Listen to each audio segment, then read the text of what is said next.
Hey guys, we are on part 4 of the Michael Jackson-Bolanos case. We are just at the tail end of day 2, and they've got another witness coming up. So maybe the state will have someone that knows something. I am currently working on, I work with the dead, or yeah, find a living doctor, a living people doctor, and compilation of the Ballad of the Man Bun clips for an outro. So those are definitely going, well, ploddingly ahead, but they are going. We have, let's see who this next witness is. I don't know about you guys, but I'm beginning to understand more and more why the jury was not so sold on these uh, you know, convictions. It's beginning to make sense why you would have a bit of reasonable doubt. So let's figure out who our next witness shall be. Oh, for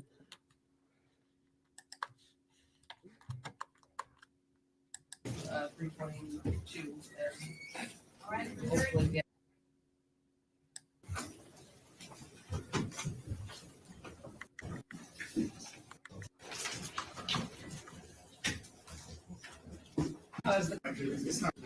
Crime scene response team as well. Received photographs that were taken by the Michigan State Police crime scene response. okay, they didn't. May be seated. Is the camera still rolling? No. Okay, I just see a red light. Oh, that's just the light. It's not. Okay, It's all. I got this in front of me. yeah, I just didn't want anybody's conversation to be heard. So received photographs that were taken by the Michigan State Police crime scene response team as well. On top of that, I did eventually receive a report from a medical examiner, as well as review forensic reports that were authored by the Michigan State Police in the various.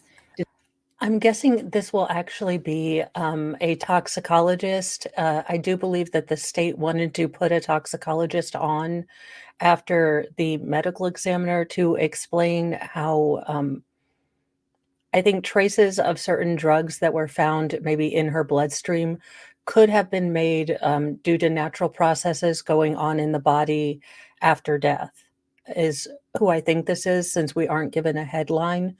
But she does continue on into the next day. So if we don't get her name and information here, we will get it tomorrow, or well, when we go into tomorrow or the next day.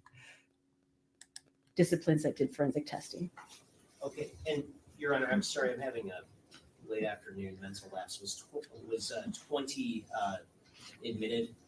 The laboratory report, do you have that indicated as admitted? Yeah, It is.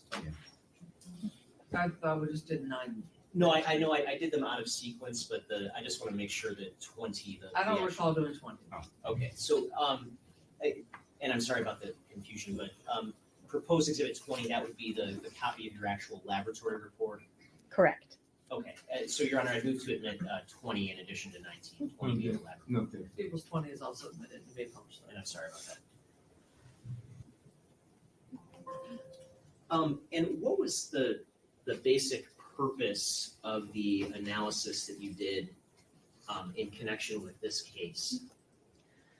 Anytime we do a bloodstain pattern analysis, we do them in an effort to answer proposed investigative questions that the agency might have. So I did receive a list of possible investigative questions that I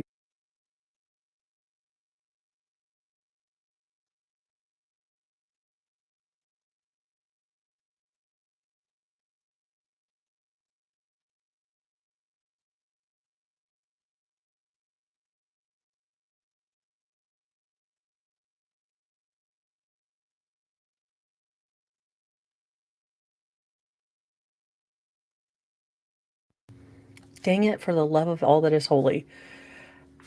So she is a blood spatter, blood pattern analysis or analyst, and it looks like she's going to take all of the disparate. Am I still muted? I'm still muted. Or can you hear me now? This is going great. Just doing a great job. Okay, it should be good. Okay. So she's going to take all of the different pictures from the FBI, from I believe the two sort of ancillary companies that were taken in order to try to make sense of this incredibly bloody crime scene. There were thoughts that there might have been, the perpetrator's shoe print in with the blood, different things like that. There were thoughts that there might have been a struggle in the house. So my guess is that she's going to be pretty much. So my guess is she's going to be trying to explain it or prove or disprove or tell them if the patterns are consistent with maybe the theories that the detectives had in the case. I am really shocked that they haven't put the lead detective up yet because right now, again, there's kind of this sense of discombobulation at the scene where no one was in charge, no one was leading things up and sort of making sense out of chaos as far as, who's doing what, who's picking up what. We really did not get a whole lot of answers as to who was doing what and why. And it's all been a bit discombobulated. So maybe she'll make sense of stuff. Who knows? It would be a banner day. I did summarize and include in the report. Those questions included, do the bloodstain patterns indicate where the assault began and if it occurred in multiple areas of the residence? Do the bloodstain patterns indicate how long the assault may have lasted? And do the bloodstain patterns indicate a person other than the decedent entered the residence? In terms of the ultimate conclusions that you had in connection with your analysis, were you able to reach any sort of definitive answer to the question of does the bloodstain pattern show there was another person inside the apartment? Based on the patterns that were present, there was no indication based on those patterns that another individual was present aside from the decedent. Okay. And what was the sort of, I guess, what's the summary version of your reason for reaching that conclusion? So the pattern types that were observed within the residence were patterns that are indicative of an individual who either is bleeding or may have blood on them, moving about and depositing that blood throughout the residence. So there was indications based on the presence of the shape of possible feet impressions in staining, in blood staining. There were drip stains and some more of these passive type of stains of just blood falling from objects that were present throughout. Based on that type of staining, we can state that an individual or a blood source moved about the area, but they don't indicate anything further with regard to Good morning, a type Phoenix of mechanism Fire. that would have led to a type of specific wound. So there's no indication where somebody had to have been in here to inflict this wound and that created this type of pattern. Okay. And in terms of the question of whether we can tell the sort of origin of the assault, the place where the assault began, were you able to answer that question? So once again, based on the type of staining that was present, this type of staining would be indicative with the wound types that were noted within the medical examiner's report. But once again, because these types of patterns are indicative more of someone just moving about and bleeding, I could not say where the incident may have originated or started. And so would that mean, in terms of the location inside or outside of the home, or just inside the home?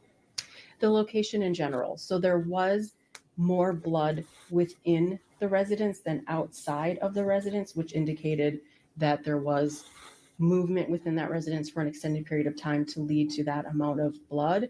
But in terms of where Anyone else getting, so what do you say you do here? Well, I talk between the customer and the engineers. I mean, I'm having a flashback of, so why are you a witness? Did you detect anything? No. Could you explain anything? No. I'm glad our taxpayers pay your money or your salary. I get she can, just make up a theory out of thin air, but it definitely goes to show that the police had very little to work with, and I don't know if they didn't think outside the box or they just had an easy answer and this guy showed up and they thought, let's give it a chance. We don't have anything else to work with. Where this incident would have started, I cannot state if it occurred outside or inside. And when you say movement for an extended period of time, resulting in that sort of loss of blood, are you able to say, based on your analysis, the exact duration of that time? Not the exact duration. I can state that based on the presence of, there appeared to be transfer stains, which is if you have blood on an object and you come into contact with another object, you can leave behind a stain. There were transfer stains that appeared to be in the shape of a bare foot. Those stains indicated that an individual moved both towards the east and towards the west, so in multiple directions within this. That leads me to assume that there was a bit of time involved, but I can't give us an exact duration of time. Okay, and in terms of the question, could the assaults have continued at multiple areas of the apartment? Were you able to reach any sort of definitive answer to that question? No, I was not. And in terms of summarize for the jury, what sort of limitations prevented you from answering that question definitively? I'm sorry, what the question regarding? The question regarding could the assault have continued at multiple areas in the apartment? Thank you. So once again, based on the type of staining that is present, these are stains that appear to have just been from a blood source moving about. There was one stain that is known as a projected pattern. This is a blood stain pattern that is the result of a breach to the circulatory system, and that breach results in, under the pressure, blood being forced out of a wound. However, it did not appear that type of wound could have occurred because there was a wound to a neck, and as blood accumulated and heart continued to pump, it produced enough pressure for there eventually to be this projected type of pattern. Or maybe if there was a wound where some airflow was allowed to force out, that pressure from that being forced out could have forced the blood. So there was a pattern like that, but that was not indicative of that's where the incident had to have occurred. So once again, the rest of the staining just kind of indicated that there was an individual or a blood source actively moving about the residence. Okay, and I want to backtrack briefly to that sort of first question about the possibility of another person being inside the dwelling. And you indicated that you couldn't definitively confirm based on the patterns of the blood that another person was necessarily there. Is that correct? Correct. Does that mean that the victim was alone the entire night necessarily? No, that does not necessarily mean that. Okay, and why is that? So at some point, wounds had to be received in order for this amount of blood to have been at some point let into the residence. Someone could have entered, then those wounds were received an injury. What is going on like a here? sharp force injury. If there is a breach to an artery, then you would expect to see, a projected pattern that happens very quickly as your heart continues to pump.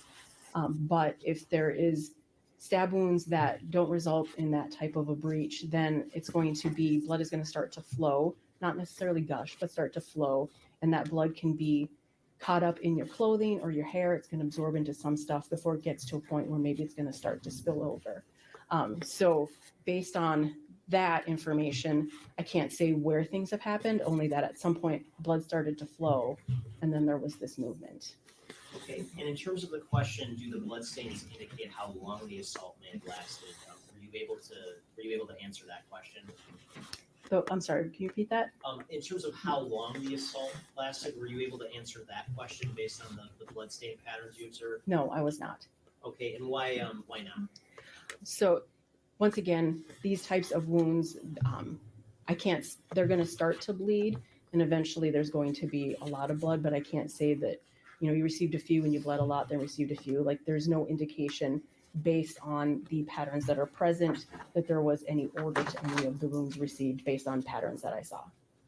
Okay, and in terms of the question of whether the wounds could have been inflicted in a matter of seconds or over a longer period of time, were you able to answer that question definitively based on the bloodstain pattern you observed? No, I can't indicate when the wounds may have been received or how long it took. Okay, and why is that? So once again, because these types of patterns that we're seeing are from blood eventually accumulating and starting to fall, there is no indication. Okay, So we're going once to do a whiteboard of truth on this because this is so. What she's basically saying is that none of these pools of blood. You're welcome to the duct tape and.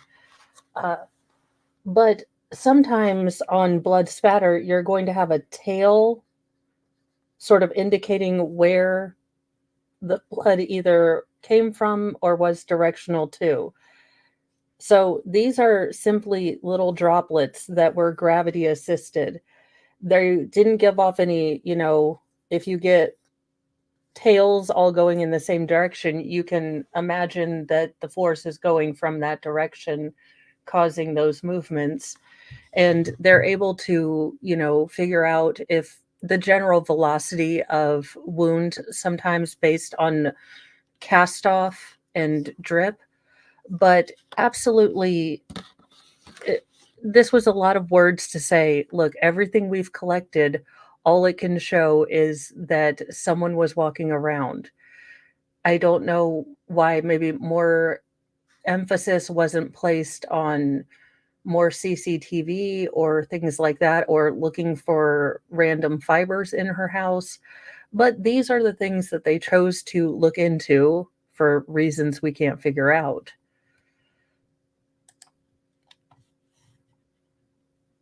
It accumulates and starts to fall. I can't say from which wound it started to fall or if there was one or two wounds and then more wounds.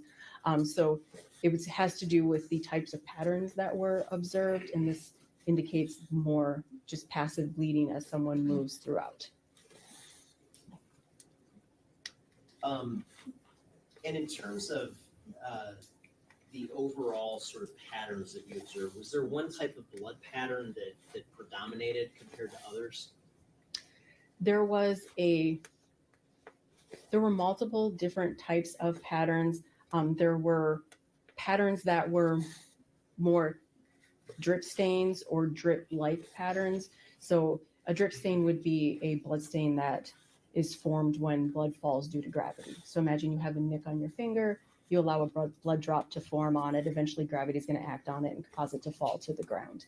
There were multiple drip stains, which would indicate that there was an individual or a blood source that blood was dripping from.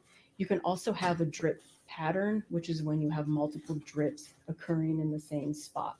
So it's a similar type of thought that there is, blood that is being pulled to the ground due to gravity and somebody standing there and it's dripping into the same spot. There is also something called a splash, and that's when a volume of blood falls at one time. So think you have like some blood Thank in a you, cup and just Charlene. spill it. And All of these I'll types be of moving to patterns rotate are once again laundry. just due to So movement. I feel you. of Thank a you for blood joining. source, and maybe stopping for a little while and allowing for some of that blood to accumulate. So those were the predominant types of patterns that we're seeing, along with transfer stains, which is when you have blood like on your hand and you touch a surface and you then transfer it. And Judge, I guess before getting into the presentation, would it make sense to? We should break probably end for the day. down? Okay. We are at the end of our day. We're going to get a today. PowerPoint. Unfortunately, you'll have to come back on Monday morning. We don't go tomorrow. This is the corner there, and there are additional drip stains present, which are indicated in red. Okay. And what about page 10? So this is continuing down that northwest running sidewalk. So we're now walking towards the north. And you can see I've depicted patterns D and E, which are both two areas of drip stains. Okay. And how about page 11?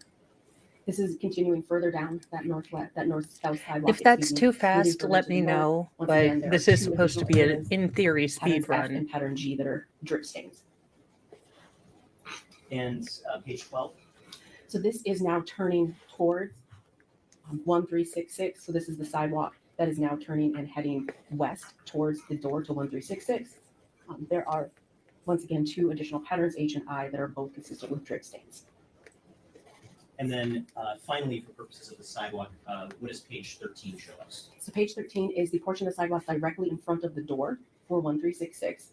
You can see that there is pattern J, which are additional drip stains.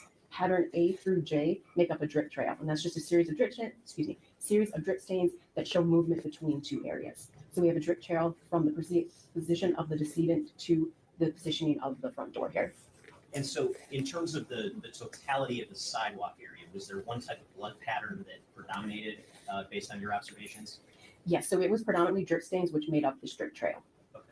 And if we go to page 14 and 15, where are we for purposes of orientation at the scene at this point? So this is the entryway into 1366, and then also that storm door, that screen door into 1366. Okay, and in this particular area, what, if any, type of blood patterns did you observe in photographs?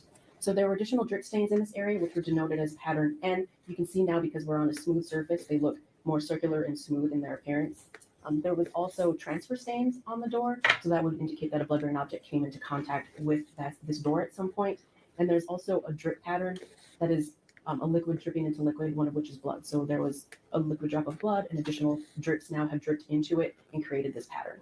Okay, and in terms of the transfer stain, hypothetically, could that come from a bloody bare foot? The transfer stain on the door? On the sort of on the bottom that we're looking at in the bottom right-hand corner. The bottom right-hand corner is a drip pattern. Okay. The transfer stains were present on the door in this area. There are additional, Okay, I'm sorry. there are additional transfer I stains. missed that. Yeah. So the transfer stain would come from something touching the door that already has blood on it, is that correct? Correct. And that's in the bottom left-hand corner? Yes, the bottom left-hand corner, and then the top of that is the storm door handle. That also had transfer stains. So the handle and the glass. Okay. And if we go to page 16, what does page 16 depict? So there were multiple transfer stains that were present on the main door. They were present on the exterior, on the deadbolt and the door handle. They were also present on the side of the door and on the interior of the door near the doorknob, and just on the inside of the door above the doorknob. Okay. And how about page 17? What does that show us? So this is the ground inside the entryway. There are additional drip stains, which are a continuation of pattern N. There's also on this rug, we see outlined in that black is a pattern R, which is consistent with the transfer stain. There are pattern S, are spatter stains. That is blood that is, a force is applied and it releases airborne drops that then fall to the ground. So think of if you have liquid blood and you hit it with a hammer and it causes blood drops to go flying and then they're deposited. Those are spatter stains. Sometimes when you have spatter stains, you can classify them as a different type of pattern, like an impact pattern or cast off. In this instance, because there's so few, it just indicates that blood was flinging off of something and landed in this area. And if we go to page 18, what does that depict? So 18 is showing the condition of the hallway that leads into the living room, and this is showing the original position of some keys in that area. Okay. And how about page 19? So page 19 is an overview of the amount of staining that was present in that hallway, and it shows that it basically, the majority starts near the beginning, or excuse me, near the end of that blue rug and extends past the bathroom door towards the actual living room. And as we move on from here in the presentation, are we going to be looking at specific patterns that you identified in this specific area? Yes, we are. Okay. And if we go to page 20, what does page 20 tell us? So page 20 starts with pattern U. These are two transfer stains. U1, you'll notice that there's this square type pattern that's present. Sometimes when you have a transfer stain, the object that left behind that stain, you can see the outline of it. In this instance, that square looks like possibly maybe the keychain has left behind some type of impression and then was moved at some point. And then pattern V is an altered pool with spattered stain. Yeah, so what I'm thinking now, I'm revising my purely speculative, where is the tinfoil hat of truth? It's across the room. Anywho, I think I am going to change this If she was attacked at the just walking in to her door, she fell down, the unaliver thought, "Okay, I took care of her, she's down." And then all of the movement around the house was her being very disorientated, trying to get outside. That plays more with the new patterns that we're learning about, because you do have, of all the patterns that she has been talking about, there is a movement pattern, at least of a sort, and all of the disturbance could have been her just being very lightheaded, confused, dealing with multiple injuries, trying to get out of her house. I don't know. That seems to ring more true to me now that we're getting more evidence. But as I said, this is all wild speculation. So take it with a pound of salt. So once again, pool is a large accumulation of blood. You'll notice that in the areas that are marked orange, it looks like maybe that pattern has been changed, like something has wiped through it or something. That indicates that that pattern was deposited. There was movement of some sort that led to an alteration of that pattern. And then pattern W indicates drip stains, and you'll notice that those drip stains are on top of that altered portion. So that indicates that there was a pool, it was at some point altered, and then some movement happened through that area again that deposited drip stains on top of this altered area. And how about page 21? So page 21 is now in front of that bathroom door. So pattern V is still present, and you'll notice there's additional alterations on this end of the pattern, which is denoted in that orange color. There's also the presence of additional drip staining, which is a continuation of pattern W. There is pattern X is a transfer stain that is near that bathroom door in that south wall, and you'll notice that it looks like maybe it's in the shape of fingers, like maybe there was blood on the hand that contacted that portion of the flooring. Next to that is an altered splash. So once again, a splash is an accumulation of blood that falls to the ground and then is dispersed amongst it. The area that's highlighted in orange in that top photo, highlighted in yellow, it looks like on here, but it's actually supposed to be orange, is the area that instead of having a nice smooth edge, it looks like it was altered. And then we also start to see pattern Z, which is we are going to see a continuation of pattern Z throughout much of this flooring. Pattern Z are transfer stains, and if you'll notice, they appear to possibly be in the shape of bare feet. So you can see the ball of a foot and toes. Z1 and Z3 both appear to be pointing towards the west, whereas Z2 appears to be pointing towards the east. So we have foot impressions in blood that are moving in multiple directions. Now, what kind of circumstances in your experience could cause an altered pool or an altered splash pattern? Alteration generally happens because after something has been deposited, something has come by now and moved through it. So it can happen due to movement of individuals at scene. So the altered pool could have been deposited, and then the individual could have then gotten up and moved around further while they're still actively bleeding and now have altered it. You can also see it due to EMS or some type of medical support or crime scene coming through an area and moving through these stained areas and now altering them. So it was after the stain was deposited, something moved through that area and changed its appearance. Okay. And if we go to page 22, what does page 22 show? This shows various areas of swipe stains and transfer stains that are on that south wall and on that bathroom door. So a swipe stain is if you have blood stain on your hand, you come into contact with the wall and you move your hand. It's going to swipe that blood across that. And we can tell that it's a swipe stain due to the indications of the feathering, which I've noted on there. That feathering shows that movement happened when that stain was deposited. So this just indicates that blood-bearing objects came into contact with this area. And how about page 23? So this indicates that there are additional spatter stains, which are indicated in BD. There's also a projected pattern that's present here. So a projected pattern is blood that is forced out of an area under pressure. It's commonly seen with breaches to the circulatory system, so such as a neck wound. As the heart continues to pump, it can continue to create pressure that builds up and then forces blood out of those breaches in that circulatory system. And it's generally large, heavy stains that when they hit, they don't absorb right away and they'll start to run down. So you can see it looks like there's large amounts of staining that have now started to flow or run down towards the ground. And in terms of orienting ourselves, where is this located at the scene that we're looking at here? This is on the bathroom door. So it's on that south wall on the bathroom door in the hallway. And it's located right around 32 inches or so from the ground. And in terms of what you described as a projected pattern, I know. Darn were you Flux able to having to identify work any for the other man. areas definitively It's at the no scene of that fair. projected pattern? This was the only one that I definitively described. There was one where it's a possible projected, but this is the only definitive one. Okay, now, in your experience, if a victim who is bleeding had a significant circulatory breach, would you expect to see more of a projected pattern than this? So if somebody had a breach to a major artery, something that was under high pressure, I would expect to see a very large projected pattern and a lot of projected patterns. Every time the heart pumps, you're going to probably get a projected pattern. There are other areas of the circulatory system that are under less pressure, and so it's less likely that that blood is going to fly as far. And so in those instances, you wouldn't see the same type of pattern as you would see if you had a major breach to an artery. Okay. And do you see any patterns at all in the blood, in this case, consistent with a major breach to an artery? I do not see a large projected that has a major breach to an artery would look like a projected pattern that has like this wave pattern to it. So if the heart pumps, it squirts out blood and it forms like that wave looking pattern. I do not see anything like that present at this scene. Okay. And if we move to page 24, what does page 24 show us? So 24 is a white pattern that is on that door. It's directly next to that projected pattern. A white pattern is the result of a blood stain being deposited and then something moves through it. So in that yellow portion, I have indicated where it looks like there were the perimeters of some stains that were deposited and then something moved through that after it was deposited. And how about page 25? So 25 is on the wall that is now to the west of the bathroom door by that light switch. And we see additional transfer stainings. We need a flux signal.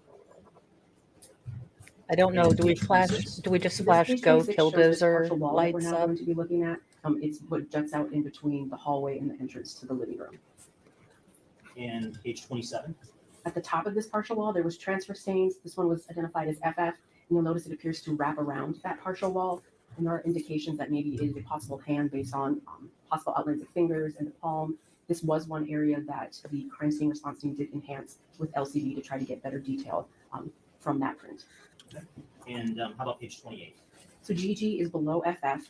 This is also appears to be a transfer stain that once again wraps around the wall and appears to be in the possible shape of fingers in a palm. And page 29? Present on this partial wall, there are also multiple areas of spatter staining. Once again, that's just blood being released from an object and creating these airborne drops that then fall. It simply indicates that a blood source moved through this area. And how about page 30? So this is the floor right beneath where that partial wall is located. Pattern KK is an altered splash pattern. The altered area is indicated in orange on the screen. And then you have L, which is a swipe that appears to be maybe in the shape of a possible foot, and then that foot moves. MM are drip stains, which are indicated in red that are present throughout this area. And then NN just indicates two transfer stains that are present, and also, and also notice that there are drip stains present on top of those transfer stains. So some of this blood staining was deposited, and then once again, something moved through the area and caused drip stains. And how about page 31? Page 31 is now moving into closer to the living room, closer to where that rug is located. There are additional drip stains, which is a continuation of pattern MM and present in red. There are also additional transfer stains, which are identified as pattern OO. And here we start to see there's a possible drip pattern and mixed with a splash pattern. So pattern PP is those three stains that are in a row. The two on the edge, they appear to be drip patterns, so blood dripping into blood. And then that middle one appears to be more like a splash, so the volume of blood fell and created that central stain with the stain around it. And page 32? Page 32 shows the start of pattern that's identified as QQ. So this is now moving towards the rug that's present in the living room. The Z7 is present on that yellow arrow is present to help orient between the two photos to show how those two photos overlap. This area was an area of drip patterns and drip stains. So we have some areas with large central stains where blood dripped into blood, and then we have those smaller drip stains dispersed around it. And page 33. This is now moving into the living room, so we're moving towards the west, still on the same floor. Now we can see that there are additional transfer stains in the shape of feet, which are a continuation of our pattern Z. Once again, you can see that they move in multiple or pointed in multiple directions. There's also pattern RR, which is a possible splash or projected. So sometimes you can have where two patterns have overlapping features. So a splash that occurred at a high velocity might spread a lot more than one at a low velocity, and a projected that occurred at a low velocity or a low pressure is not going to spread as much as a projected at a high pressure. So if you have a splash under high or a projected under low, they could have some overlapping features. So this could be a splash or a projected. And how about page 34? And then this shows a continuation of QQ, which just extends all the way down the length of that rug. And you can see that there's multiple drip stains distributed throughout. And then lastly, we have pattern SS, which is a transfer stain. And did you also examine photographs of the stairwell leading to the basement? Yes, I did. And if we look at page 35, is that again your sort of analysis of that portion of the home? Yes, it does. And what does page 35 show us? So this shows the top landing of the stairwell. There was a transfer stain that was present on the railing, which was identified as TT. It's on the very edge of that railing. It's a little difficult to see here. And then that top landing has a mixture of a drip pattern, drip stains, and then all of those smaller stains that are present are consistent with spatter stains. This stain.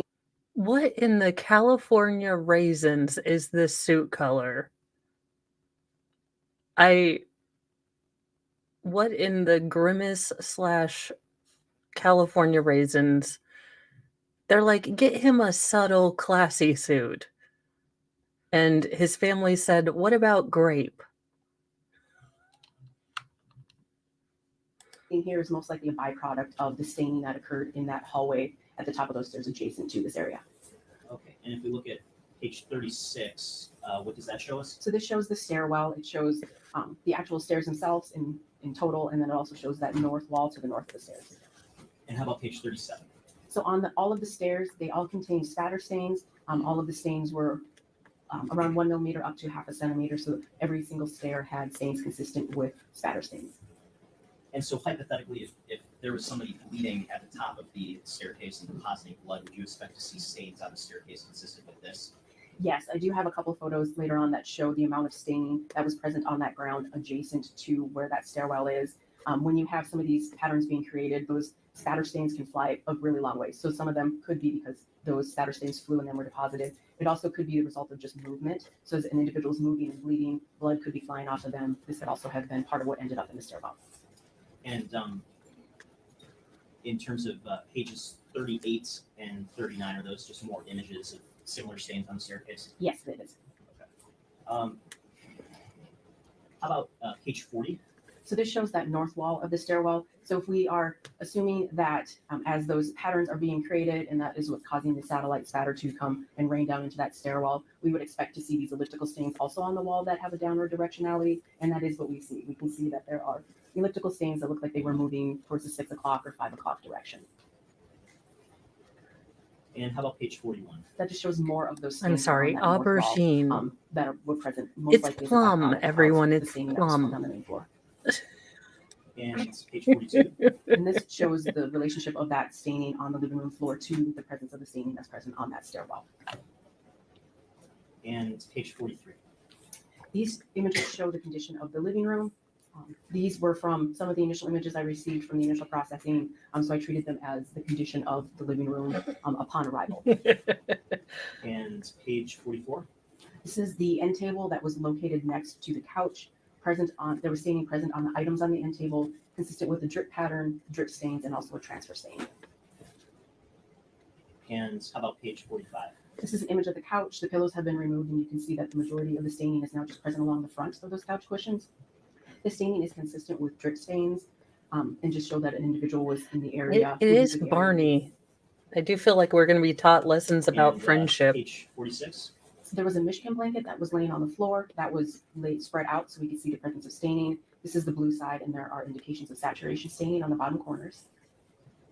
And page 47? And then on the yellow side, there's indications of saturation stains, which are indicated in green. There's also the presence of some blood stains. These were small stains that it was hard to determine if they could be spatter or possible drip stains due to how fuzzy this blanket is. It was unknown how the staining would actually spread across it, so they were termed blood stains. There's also a stain where you notice that instead of having a nice defined edge, it's highlighted in orange. You can see how it looks like maybe something moved across it and altered its appearance. And page 48? These are the pillows that were on the floor in front of the couch. So this is the top pillow that was present. There is saturation staining, which is indicated in green, and transfer staining, which is indicated in black. And page 49? This is the yellow pillow that was present on front of the couch. This also had areas of saturation staining and transfer staining, which are indicated. It did also have a stain on the bottom corner that appeared to possibly have a JKD Buck, we didn't get her name either of the times that she went up to the witness stand because the feed cut off. But this is the blood pattern analyst from the state of Michigan. So she's explaining how she's looked at all the patterns, she's looked at everything. She can't give them any clue as to were there more than, was there more than one person in the apartment? Where did this struggle start? I mean, so basically, she is saying that a lot of the blood patterns are probably indicating someone who was bleeding at the time they were walking around. But basically, this is a lot of testimony to say that she can really answer no questions, uh, saying what happened first, where did these, how did these blood patterns form, other than it looks to be that someone was just moving around. She couldn't tell what kind of weapon was used from the blood stains. So it's more of just a lot of talking to say, we don't quite know, but it looks like someone was bleeding and walking around, which good to know. I'm glad we found this out. We've solved this crime. The tread pattern, that's the middle picture in the top, and it's outlined in black. Okay, and was that were there any other areas of possible tread patterns that you observed? There was on the picture on the top right photo, there is an area where it looks like maybe the shape of a shoe is present. And if you'll notice in the left side photo, that pillow was on top of a flip-flop. It appeared like maybe it had come into contact with that flip-flop after staining had been deposited and there was some transfer. And other than this pillow that we're looking at on page 49, were there any other areas at the scene, based on the photos that you observed, possible tread patterns consistent with a footwear impression? No, these were the only two. And about page 50, what does that show us? So this shows the rug. On the north side of the rug in front of the couch, there were areas of drip stains and also an area of a transfer stain, which is indicated in black. And how about page 51? Once again, this is moving now further west on that rug, and there's additional areas of drip staining present.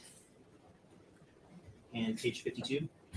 This is now towards the middle of the couch. There's a saturation stain that is present, which is the large stain that's in the middle. Around that, you can see that there are drip stains, and there are also these very small, fine-looking stains. Those are consistent with spatter stains, and those stains are also present on the edge of the couch. The ones on the edge of the couch were most likely a byproduct from whatever formed that stain on the rug. However, because of how blood wicks into and like spreads across a fabric, I can't tell exactly how that saturation stain got there, but most likely those spatter stains are a byproduct of that formation.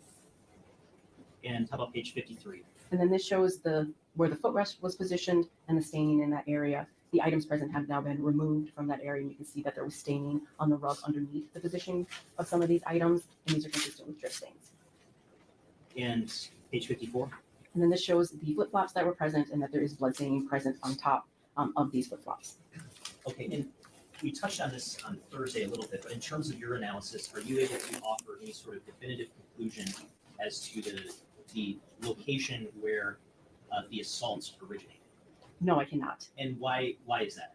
So the majority of the staining that's present indicates that there was a blood source moving about. The presence of the transfer stains in the shape of the foot also support that there was somebody that was moving about after the blood had started to be deposited. Blood was deposited, it was able to get on someone's feet, and then they were able to move about.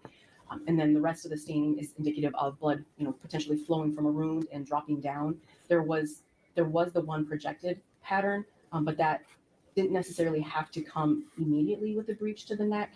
It could have been that there was wounds received, and then as blood started to fill in those areas, there was enough pressure built up that we were able to see that pattern. So the majority of the staining simply indicates that a blood source is moving.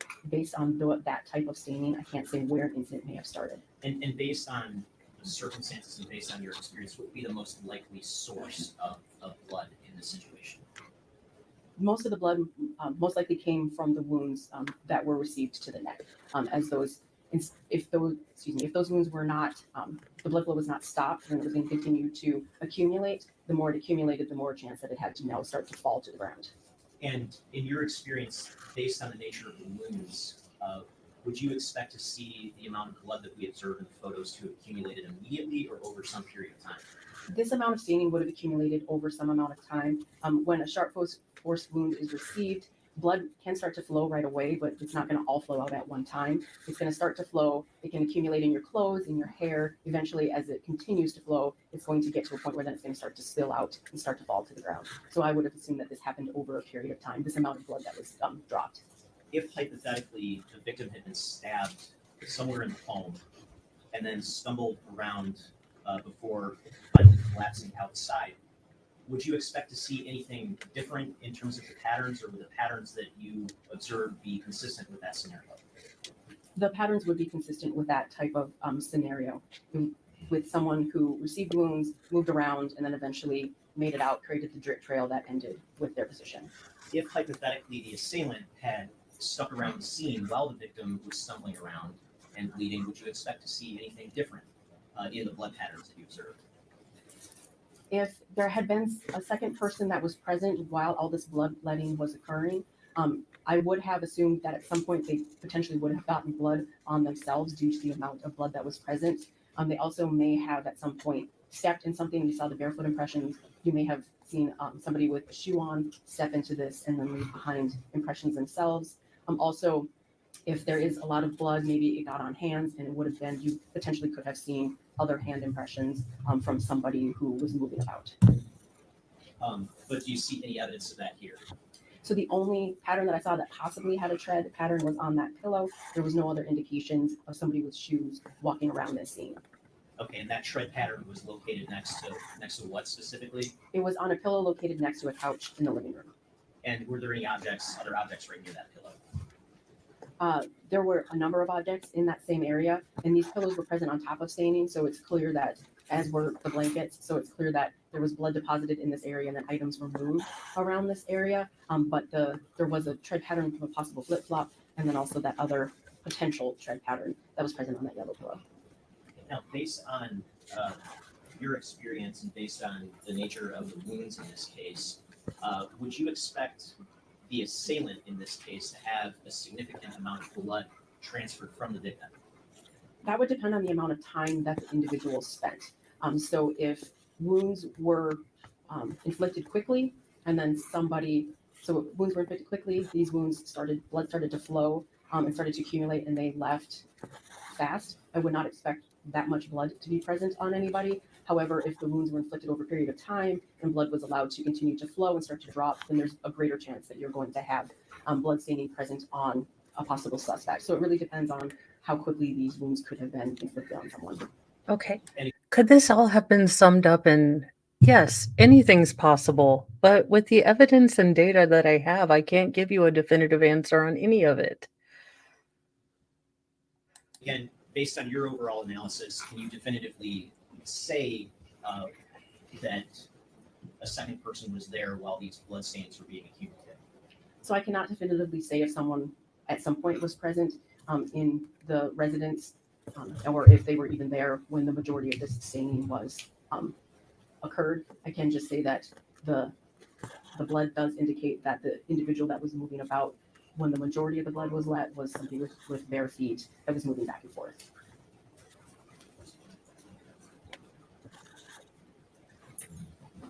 Thank you. Nothing further. Good morning. Good morning.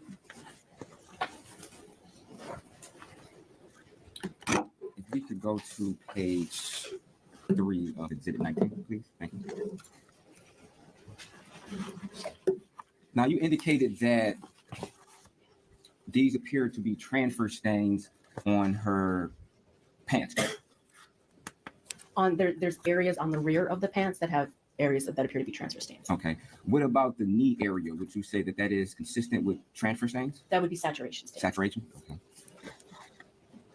And could that saturation be accumulated by, say, an individual laying in a pool of blood? Yes, they could be. Okay. If we can go to slide number 7. And you indicated that there was, from your observation, a large, I guess, amount of blood in the hair area and around her neck? Yeah, on the back of her hand, in the hair, and on the face. Okay. From that image. Now, from this particular, I guess, area, in your opinion, if somebody attempted to, say, take a pulse of this individual, would it be possible that there could be some transfer blood from the individual to the person based upon her condition? Yes, that's possible. Okay.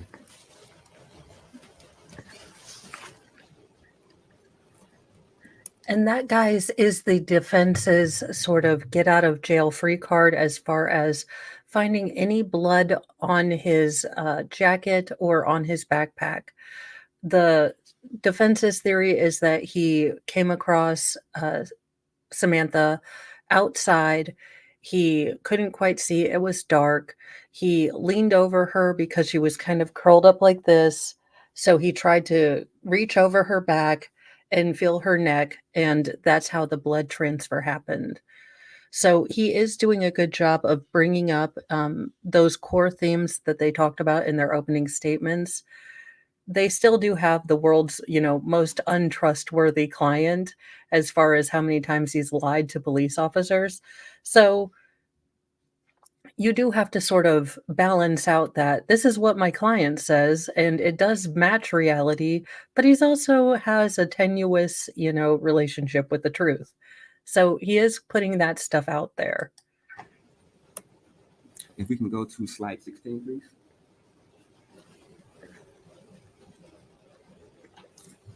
Now, if we focus on photograph Q2, you indicated that there, in your opinion, was a transfer stain on the exterior doorknob? Correct. Okay. Could that possibly happen with somebody with blood on their hands attempting to close the door on their way out? Yes, that's possible. Okay. And if we look at Q4 and Q5, that's the interior doorknob of the residence, correct? Yes. Okay. And you indicated that there was transfer stains in Q4 and Q5, correct? Yes. Okay. And in your opinion, could that have happened by, say, an individual, maybe the victim, attempting to open the door I've on their never way out? seen with that, blood on but I her want to hands? see Yes, that that's episode possible. now. Could that also happen if, say, the assailant, the individual who did this particular crime, attempted to open the door and they had transfers, had blood on their hands, correct? Yes, that's possible. Okay. Now, if we can scroll to slide number 20, please. You indicated that V is an orchard pool with splatter stains, correct? Yes, it is. Okay. And just to be clear, a pool would happen when there's a large accumulation of blood, say, for instance, if the victim was laying in the same position for a while? Yes, that is a possible way for how it got there. Okay. Now, based upon this amount of blood, is it possible that the victim could have been laying there for an extended amount of time? Yes, that's possible. Okay. And just based upon your opinion, you would opine that the victim had to be laying in this position for some time. It just, that amount of blood wouldn't just accumulate from drip stains, correct? Correct. Yeah, there would have been an individual that was bleeding in this area for an amount of time for that to have happened. Yes. Okay. Honestly, I think Mr. Mo wouldn't mind having, a pop-outable eye as sort of a Mo mood, indicator. Because then he'd be like, oh, I can see you're angry. Are you angry at me before I hand you back your eye? Balance. And when you say orchard, that appears to you that maybe there was some movement through this particular pool, correct? Correct. Okay. Could that happen, say, for instance, if the victim was laying down there for an extended amount of time and moving, like trying to get up? Could that alter the pool? Yes, that could. Okay.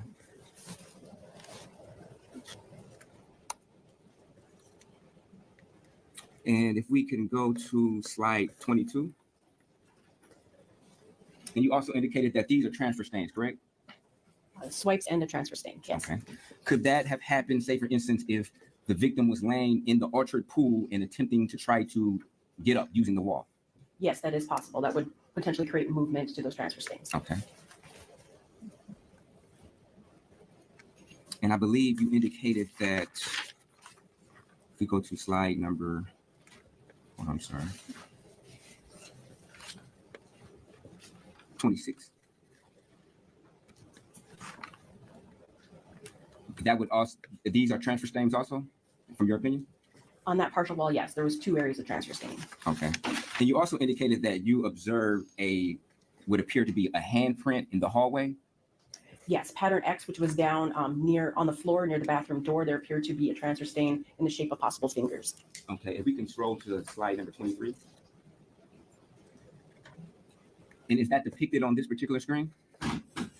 Yes, down in the bottom right corner, I did put in a photo that shows the position of X and Y in relation to this door. X is present near that wall. Okay. In your opinion, could this particular transfer stain have happened if the victim was laying in the altar pool for an extended amount of time and then tried to get up and they put their hand on the ground? That is a possibility, yes. Okay.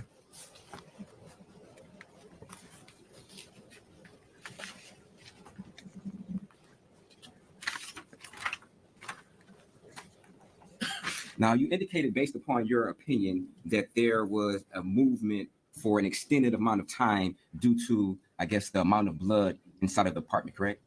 The amount of blood in the presence of footwear impressions the bare feet impressions going in multiple directions. It's Okay.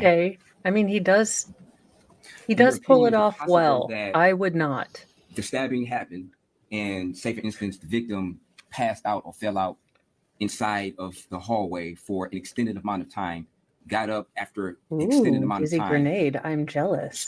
used the wall to support herself, and then got out and eventually stumbled outside? Yes, that is possible. Okay. And based upon the pooling, would you state that, or I guess opine that the victim had to be in the apartment longer than maybe 1 or 2 minutes to accumulate that pool of blood in the hallway, along with the other blood that's accumulated in the hallway? I mean, in the residence. Yes, I do think this took longer than a couple minutes to accumulate this much blood present. Okay, thank you. And you also indicated, if we can scroll to 36. The blood drops that were on the stairwell, in your opinion, those were splash stains or Those drop are stains? I'm sorry. spatter stains, and they appear to be most likely a byproduct of the movement that occurred on that main floor, or some of the spatter stains that occurred because of some of the other patterns that would be deposited on that main floor. Okay. Were you shown any photographs to analyze from the basement floor itself? Yes, I was. Okay. The entire basement floor? I was shown general photographs of the basement that did include photos that showed the floor, Okay. I believe. You believe, or if you're not sure, then? Yeah, I'm not entirely sure how well I could see the floor, but there were photographs of the basement. Okay. And when I mean basement, the basement floor, not just the basement itself. Correct. So Okay. there were photos of the basement, but I'm not entirely sure how well I could see the basement floor. Okay, fair enough. He's actually And if you can go being nicer to her. slide 43. It was your opinion that the pillows were moved around after the blood started to deposit, correct? So the two pillows on the floor, there was staining beneath them. So at some point they were moved around, and there was staining on the opposite side of them as well as the side that you can see. So at some point they were moved around while this event was occurring. Okay, in your opinion, would that be consistent with possibly a struggle inside of the residence where blood started to deposit and then the pillows were moved around because of some tussle? Would that be consistent? It could be possible that that is why they were moved, is because there was some type of altercation. Okay.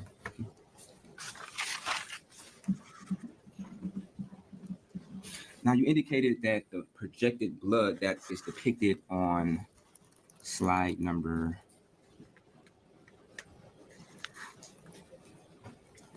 I believe, 23, if I'm not mistaken. You indicated that this, in your opinion, was done from the neck wound, correct?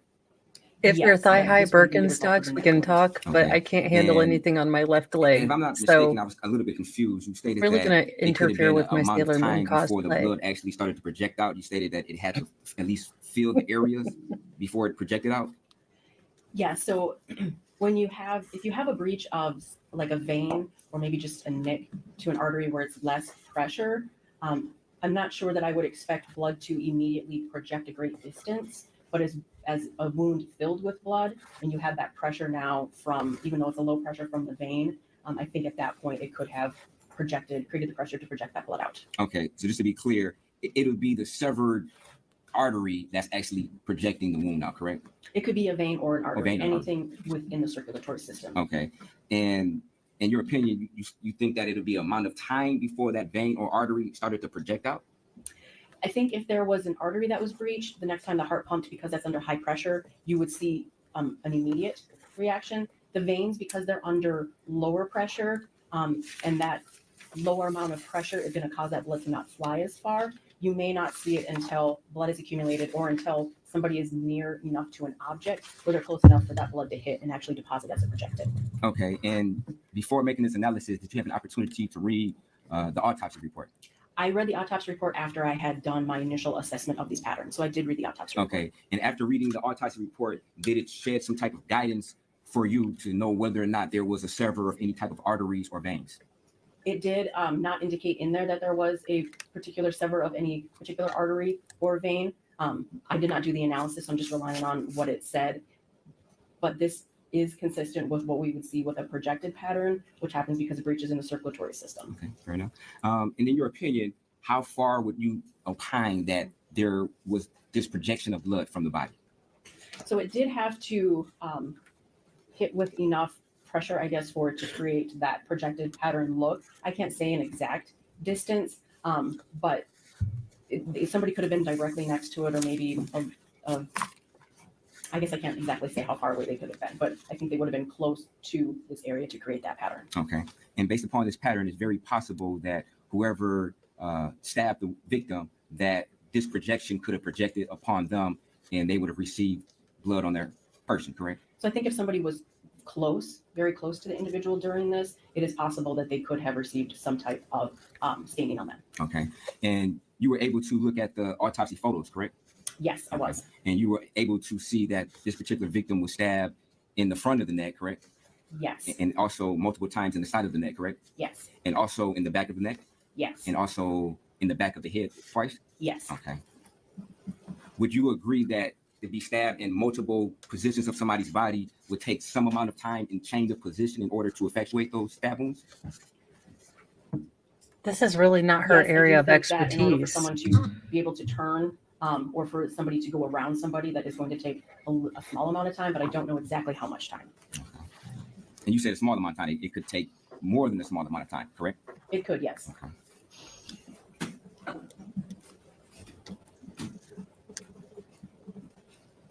Only because she was Now, is it dancing to possible Stand that in the the Place Where You saturation Live by of- REM. The victim's pants, could that have happened with the victim laying in the orchard pool of blood? Yes, it is a possibility.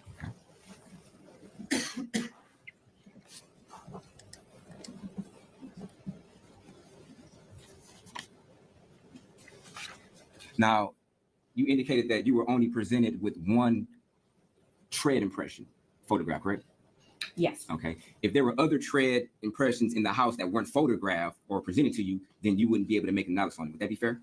That's correct, yes.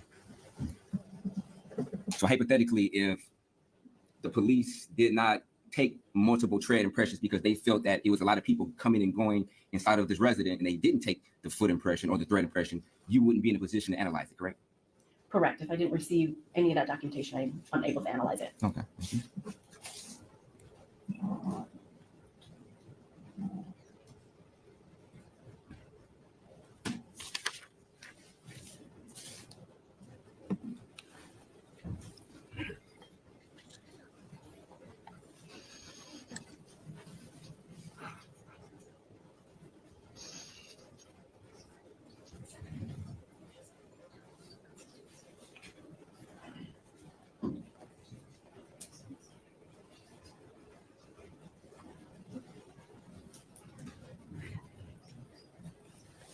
Thank you. No further questions. Yes, sir, just briefly. You reviewed how many sets of photos in this case? I refer to my report. It has them listed. Yes, you have a copy of the Yes. report handy with that refresher recollection. Yes. I received 5 sets of photos total. And in looking through each and every one of those sets of photos, did you see any potential footwear impressions on the ground in blood? Footwear impressions. I did not see any potential footwear impressions in blood on the bare floor. No. Okay. There was some questions involving the phrase extended period of time. When we're talking about an extended period of time for purposes of some of the opinions that we gave, are we talking seconds? Are we talking minutes? Are we talking hours? With regards to how long it would have taken for blood to flow and Correct. patterns In to be terms of- created. In terms of how long it would have taken for all of the blood that we see here at the scene to have accumulated, are you able to give us sort of a guidepost for what you mean when we're talking about an extended period of time? So it's definitely longer than seconds. I'm not sure how quickly, given those number of wounds, it would have taken for someone to completely bleed out. But based on that amount of blood staining, I would say it was probably in the ballpark of multiple minutes, maybe. Yeah, I'm not entirely sure exactly how long it would have taken given those wounds, but it was more than seconds. It would have been somebody moving around for multiple minutes. And in terms of your review of the photos, did you identify anything relevant in the basement for purposes of your analysis? Based on the photos I was provided, no. I only noticed that staining in the stairwell. Okay, and were you directed by investigators toward anything else to look at in the basement? I was not. I was only supplied the photographs, which I reviewed all of them. Okay, and there was some question about the timing that it might take to inflict the type of stab wounds observed in the victim. And you would agree that it might take some period of time for those wounds to be inflicted, is that correct? Correct. Would you agree that those wounds could be inflicted in a matter of seconds? I'm uncertain how long it could take to do that number of wounds. Okay, and is that something sort of outside of the scope of your particular, I guess, Yeah, expertise? why are for we blood pattern analysis? asking all of Yes. these hypothetical Thank you. questions? Any recalls? Yeah, just briefly. In terms of extended amount of time in regards to this pooling, would it be a fair statement that, in your opinion, that this pooling had to be multiple minutes, if not many minutes, as far as the pooling? Yeah, it did have to be multiple minutes. I can't say if it would have been necessarily longer than 10. I'm not entirely certain how long, given the number of wounds that were present, how long blood would flow out of all of those. But it was definitely multiple minutes. Okay, thank you. No further questions. Any further? No. Questions from the jury? Don't see any hands. Oh, yeah, okay. Council approach?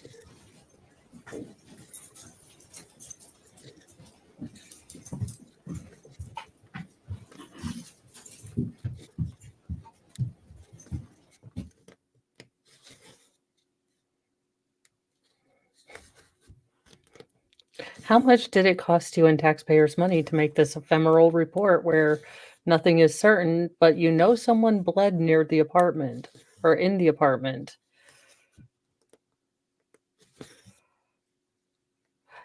Yeah, the witness chair is so weird. The setup in this courtroom is so completely odd. How they have to walk behind the judge, and it's a very weird setup. I don't like how the witnesses are so exposed. It it is just a very odd setup. I do think that the cameraman after day 1 was given kind of stop focusing on the If you family. know, was the footwear tread, or possible footwear tread, on the yellow pillow analyzed to see if it matched the flip-flop? So there is a footwear impression report that was done by the trace unit, and they did do some comparisons to the impressions on that pillow. But you didn't do that yourself. Correct. So that might be someone else. that can testify about that. Any other questions? No, you're right, thank you. Ms. Brown? No. Any other questions from the jury? Okay, thank you, ma'am. You may step down. Come back around behind the bench.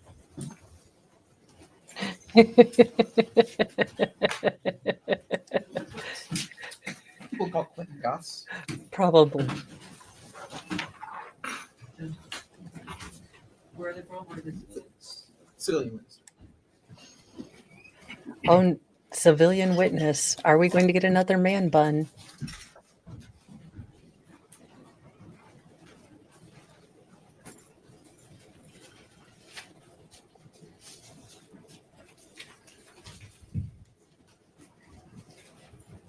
I'd have my own comfy blanket to bring in if I don't show my legs on camera, and I'm going to need a pillow to cover my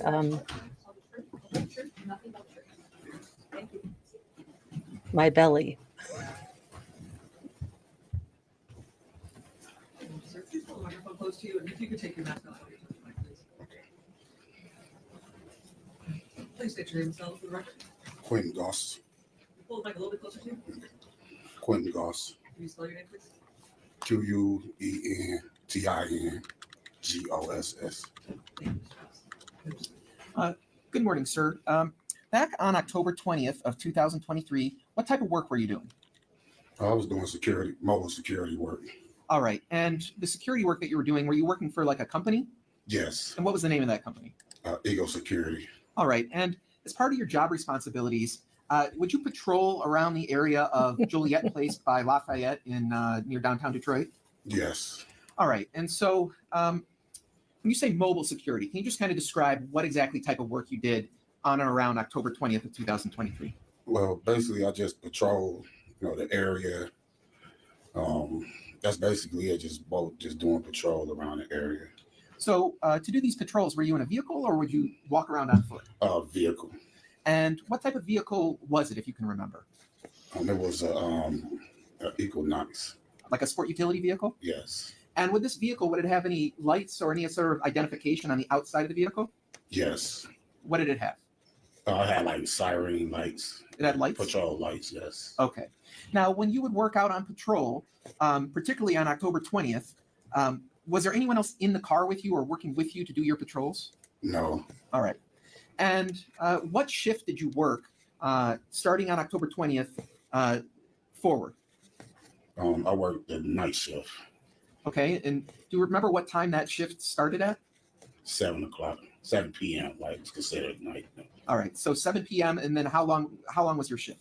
From 7 to 7 a.m. 7 p.m. to 7 a.m. All right. So on October 20th of 2023, you worked from 7 p.m. to 7 a.m.? Yes. All right. And can you just describe if you're in a vehicle, what sort of areas are you driving around in your vehicle over the course of that 12 hours? It's basically driving like the same areas. It's like I maybe got like 3 areas that I drive around the townhome complexes, and then I'll take a break, and then I restart the process all over again. And Okay. what is the purpose when you're out on patrol? What kind of things? This is the exact reason that my HOA stopped paying for mobile security, because mobile security was active when a bunch of cars got stolen from my neighborhood. I mean, they must not have been mobile in the right places. I don't know. But this security guard has possibly not done his job keeping the neighborhood safe. Not that, again, you shouldn't have people breaking into houses, but there's a reason we stopped paying for it out here and just went to CC cameras. Are you looking for? Or you're keeping an eye on? What are you trying to do? Basically, I'm just making sure like no suspects breaking into cars or vandalizing the building. Now, during that time, were you carrying a gun or anything like that? No, sir. All right. And if you had noticed something out of the ordinary, what would you do typically if you had a situation that was causing a problem? Well, I'll contact my supervisor, or I'll call the police. All right. And so on October 20th, starting at 7 p.m., moving forward throughout your shift, do you remember anything out of the ordinary or that got your attention as you were patrolling the area? No, sir. Okay. Did you hear any loud noises like screaming or yelling or anything like that? No, sir. Did you see any suspicious persons that got your attention over the course of that 12 hours? No, sir. All right. And at any point over the course of that night, did you ever get out of your car to do any foot patrols? No, sir. Okay. And so particularly in the area of these townhomes on Joliet Place, where would you ever drive in any of the parking lots that are associated with those townhomes? Like if somebody wanted to get like escorted to their place, then I would get out and escort them. But other than that, I usually just sit in the car. All right. And so on this night, did you have to get out of your car to escort anyone? No. Did there ever come a point during that whole 12-hour shift that you worked that you noticed any deceased bodies or people who were injured? No. Okay. Was there ever a time you weren't on break?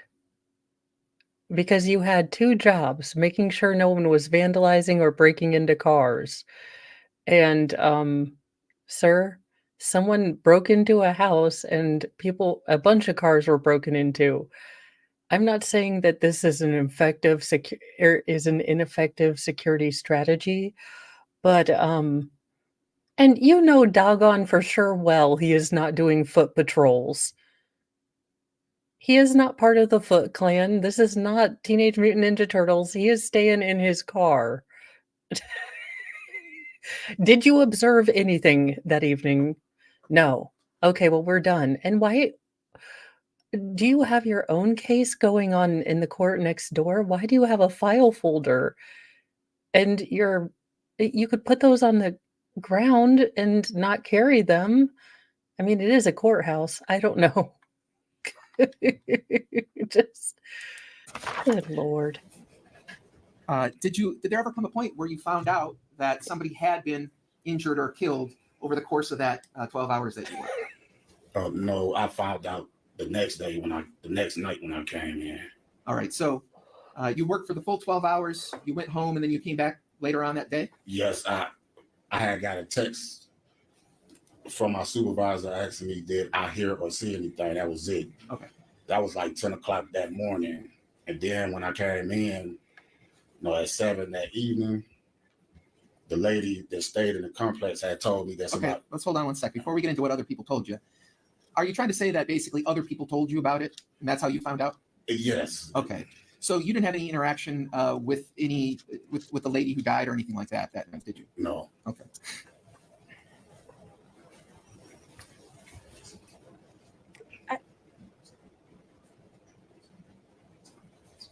Now, you mentioned that you were the only person working in your vehicle that night.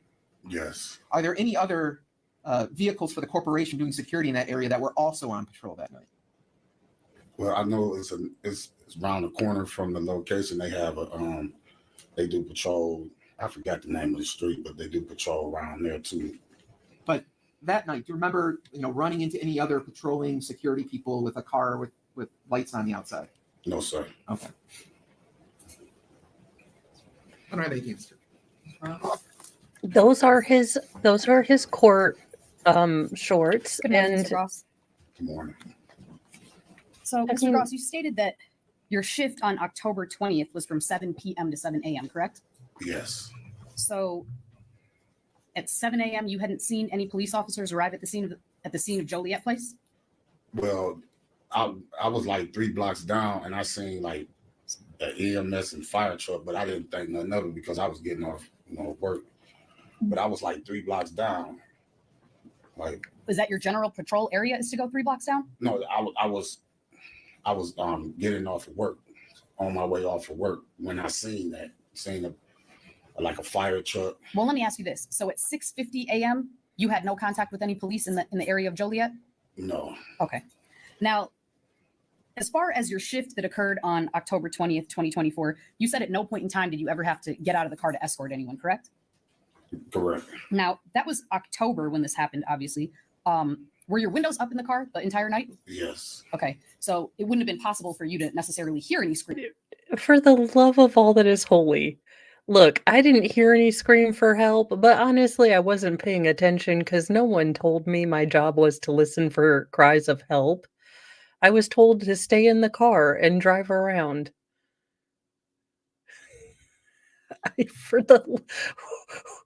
What is your job and what do you say you do here? I mean, That would have occurred, correct? Correct. Okay. And by any chance, did you have your music on when you were patrolling? No. Did you take any phone calls? I had like the heat on, but that So there was some sound in the car too. Yes. But nonetheless, you agree that you wouldn't have heard anything outside at any point. Correct. Okay. Now, you also agree that you didn't see anyone in that area that night. There was nothing suspicious to your knowledge, correct? Correct. Now, let me ask you this. Do you recall making a statement to a police officer, Latajia Whaley? Yes. Okay. And in that statement, you were asked whether or not you were aware of any break-ins, like any vehicle break-ins in that area. Is that correct? Or do you recall Correct. that? Okay. And you answered that you hadn't heard of any. You weren't aware of any, correct? Correct. Okay. And how long had you been working this job prior to October 20th, 2024? Probably about 6 months. Okay.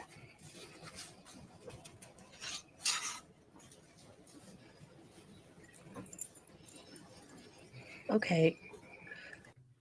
Mama Mo is just going to give you guys a little bit of life advice that you may take or discard at your leisure. But if you live in downtown Detroit and your condominium says they have on-site security, you might want to invest in self-defense classes because this is your on-site security. If you feel comforted now, you might want to tell the HOA to pay for everyone to go do Krav Maga classes for seriousness.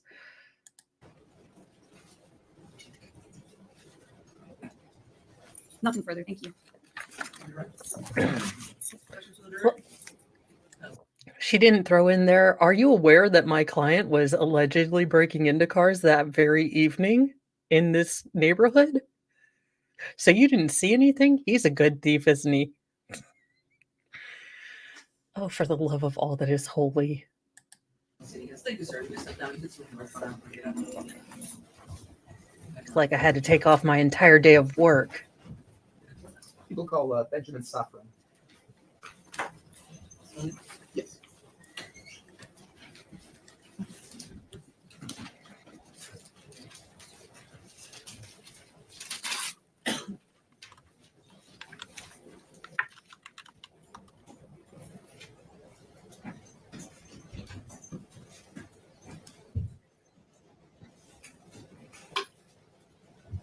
Raise your hand.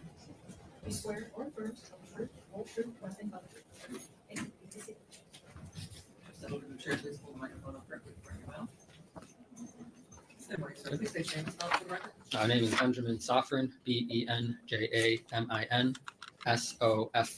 You may proceed. Good morning, sir.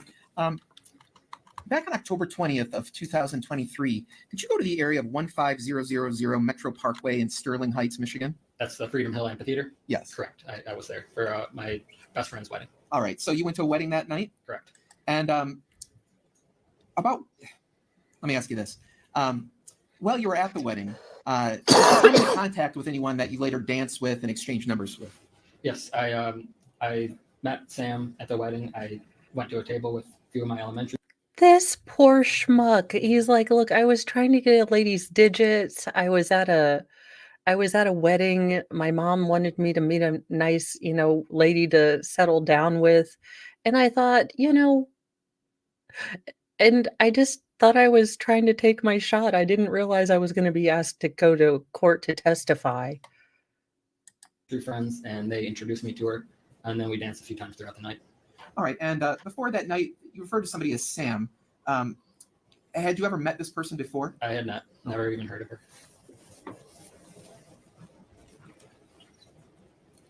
May I approach her? May. Showing you what's been marked as People's Proposed Exhibit 25. Do you see yourself in that photograph?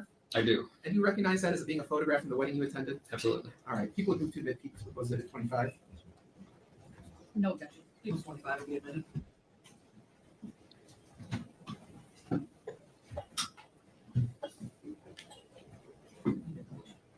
This guy is like, I just wanted to go to Barnes and Nobles with someone. All right, sir. Now, if you can kind of look behind you. Now, the person that you've identified as Sam, do you see her in this photograph? Yes, sir. Front and center. All right. And can you just describe what kind of clothing that person's wearing that you've identified? Blue dress. Okay. And so that's the person that you met for the first time that night? Correct. Okay. Now, can you just describe how you were able to interact with her or talk with her? How did that come about? My friends just introduced me. I thought she was cute, so I went over and we danced a few times. I was pretty drunk, considering it was my best friend's wedding. I was in the groom's party, drinking from early on. Don't remember much of the conversation. All I do remember about the conversation is how she had met the bride and groom and they had worked together, and that's all I really remember about conversation. Now, in terms I am not laughing that she passed away, but I'm like, he's like, I would like to preface this with I was part of the groom's party. And I'm hoping that no footage of me doing the Cupid shuffle is around. In terms of like how she appeared emotionally to you, did she appear to be scared or nervous, anything like that? As happy as can be, celebrating her friend's wedding. Now, over the course of this night, did you exchange contact information with her? Yeah, towards the end of the night, pretty much right before I left, the groom actually told me, he noticed that we were interacting. He said, she's a great person. You should look to meet up with her later. So we exchanged numbers at the end of the night. She gave me her number. I ended up calling her phone right on the spot to give her my number. And that was the last I'd seen her. Now, No. You called her phone right on the spot to make sure she didn't give you Jenny's number or Jesse's girl or 867-5309. And yes, I'm old enough to remember when that was a thing. the two of you, at least while you were in the wedding together, did you guys ever, have any sort of intimate relations or anything like that? No. Okay. And did you say that? Wait a minute.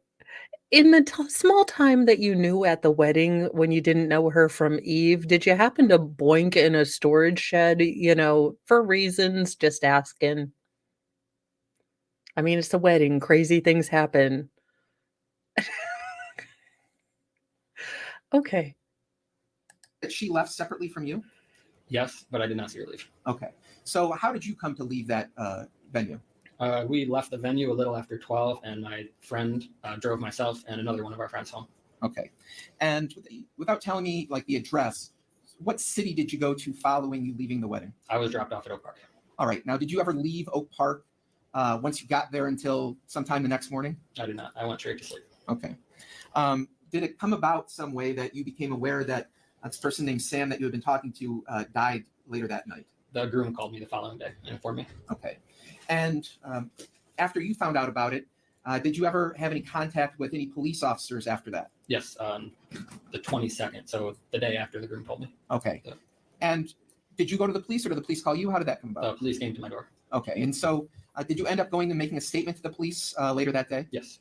And when you made a statement with them, did they ask if they could take a swab of your mouth? Yes.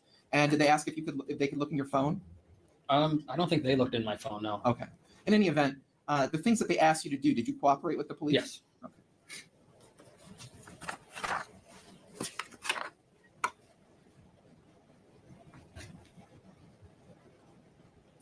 And what time do you think you got back to Oak Park? I would say about 12:45. Okay.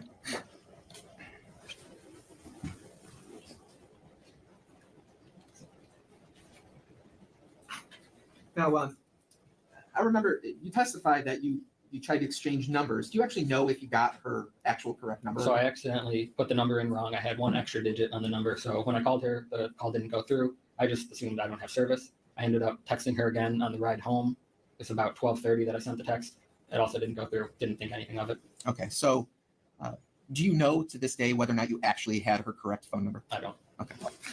Well, it was one digit too long. I don't know if it was one digit off or if it was just wrong altogether. I don't have any This other questions. poor man.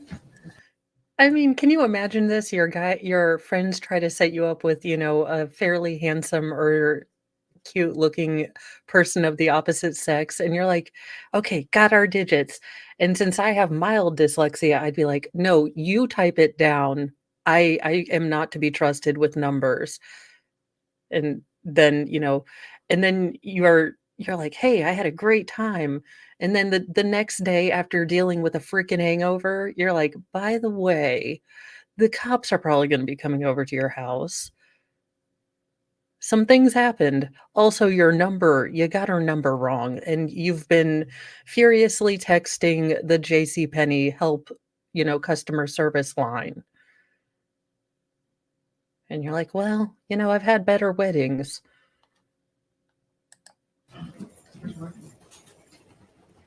Good morning, Mr. Soffren. Morning. So, Mr. Soffren, you started your testimony today by indicating that you were very drunk throughout the entirety of this wedding, fair to say? Correct. You'd been drinking early in the morning till late in the evening, right? Not in the morning, no. When I arrived at the wedding to get ready with the group. We were kosher. It was afternoon, okay? We were kosher. He's like, look, not before noon, ma'am. I'm not a heathen. Groom's party. But nonetheless, you were intoxicated. Correct. Okay. Well, you also stated that Sam seemed in a celebratory mood or whatever, correct? Correct. Well, fair to say that you wouldn't really be able to pick up on the subtle cues because you're pretty drunk. By the end of the night, correct. I was very drunk. At the beginning of the night, no, I would definitely be able. Speaking as a wife who's been married for 13 years, my husband rarely ever drinks. He can barely understand the subtle clues of my moods. So I'm going to say that this is a dude thing. And women, we have to stop being subtle and just tell men what we're thinking, because they will always guess really, really wrong.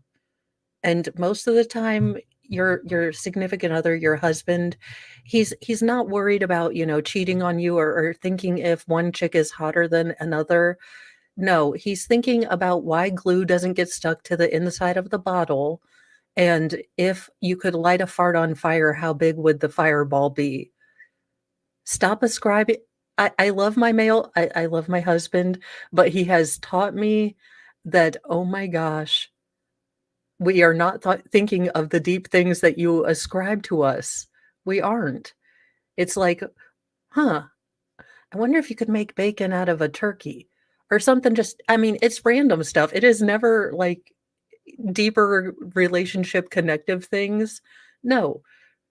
So women, let's stop being subtle. Let's just tell the men what they're in trouble for, because they're never going to guess it. And, that'll stop maybe 90% of the world's problems. Please, ABC, give me my own talk show. Unless you, of course, tell your husband he's in trouble because in your dreams he cheated on you, and you realize that wasn't him, but he's still in trouble because how dare you pick Jennifer Lopez? I was like, she's a pill. We'll pick up on cues. Okay. Well, you were shown that photograph. If you turn around and take a look at that again, that was exhibit Really? 25. And you said that you're in that photograph and Sam is in that photograph, correct? Correct. Do you know who took that photograph? I have no idea. Okay. Did you at any point in time throughout the evening exchange social media handles with Sam? No. Do you know whether or not she had social media? I have no idea. Do you have social media? I do. Do you know whether or not anyone else at the wedding had social media? Yeah. Okay. Do you know whether or not anyone uploaded photographs such as this that would depict you and her to social media that night? Nope. No, you don't know? I don't know. Okay. But it could have happened. It could have happened. Okay.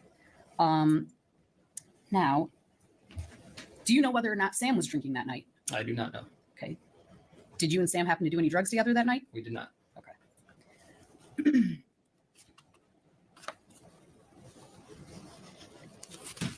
We did drink Mentos and Diet Coke together. We were living Do you know on the whether or not edge. there was more than just this one photo taken of you two? I do not know.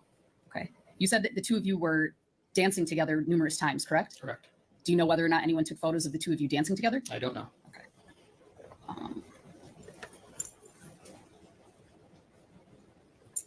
Were you two dancing to slow songs together? No slow songs. It was all upbeat, happy, just energetic. Energetic. Okay.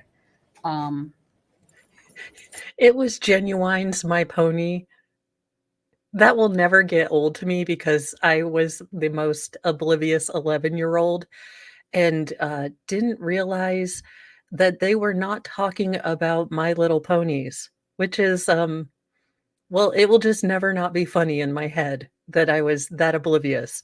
It was like warp innuendo, and I had no idea. I was just like, gosh, My Little Ponies must really be, popular with everyone.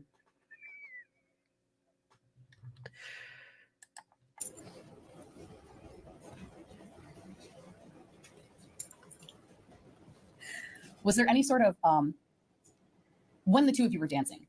Did you guys have close contact dancing at any point in time, even if it was energetic and fast? No. I mean, we touched hands. Okay.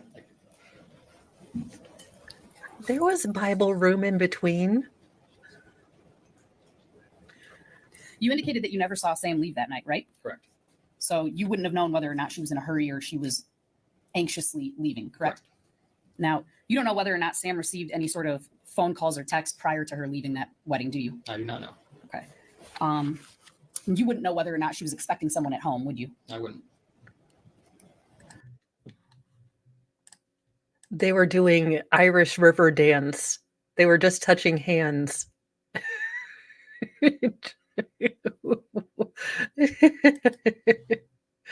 He was Michael Flatley. Nothing further. Thank you. Nothing from me. Questions from the jury? I haven't seen any hands. Thank you, sir. You can step down. The people called Jesse Conwell, civilian.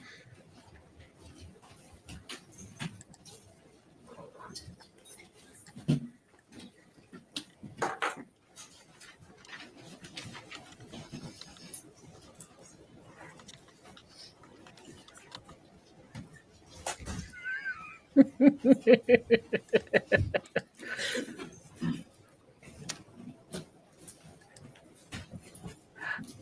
you swear or affirm to tell the truth? Furries are as far as I go, and I love all weird and absurd things, but bronies are a step too far for me, which is odd because you would think that it would Jesse be weird. Conwell, Jesse Conwell. Thank you. You may proceed. Thank you, Your Honor. Sir, could you tell the jury where you currently work? I currently employ for ADT Security Services in Madison Heights, Michigan. And how long have you been working for ADT Security Services? You work for a home defense company or home security company in Michigan? I'm sure you are getting calls off the hook. I mean, it's job security. A little bit over 25 years. And what's your current role with ADT? I'm the Detroit Operations Manager.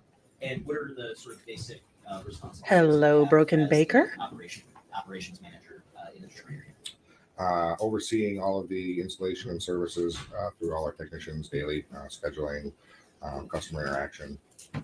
And what sort of roles have you had with ADT prior to becoming the Detroit area operations manager? I was a Oh my God, make him be installation and service technician Hagrid. for 20 years prior to management. Okay. And as an installation and service technician, Thank you, Baker Raid. I am slowly and surely working on the Ballad of Man Bun video and shorts. And I work with the dead. Maybe you should get a Living People Doctor short. So I'm not as swifty as Baker is, but I am learning. Thank you for rating, all of you guys. We are on the Michigan versus Michael Jackson-Bolanos case. This is the man that was accused of murdering prominent Jewish president of a downtown Jewish synagogue, Samantha Woll. Now, this case is not current. It is an older case. The suspect that they found, the jury was deadlocked with the higher charges, so attempted first degree murder, home invasion, and assault, and he was only convicted of lying to the police. We have learned, and if you go back through the playlist, that the state doesn't have a lot, and it's been a lot of sort of, oh, you don't know anything, or this isn't conclusive of anything. So it is very interesting. Thank you, Zach, for court and cross-dressing. Not exactly what I was going for, but sort of. Thank you for the super chat. And it was a little too cold to get into my Hobbit dress today. We are in that wonderful period in Indiana that is false fall. We'll still have 90-degree days, but we have a couple of, days in a row of cold together, and oh my goodness, it's like, wait, what season are we in? So the Hobbit dress will still make a breakout, but not today.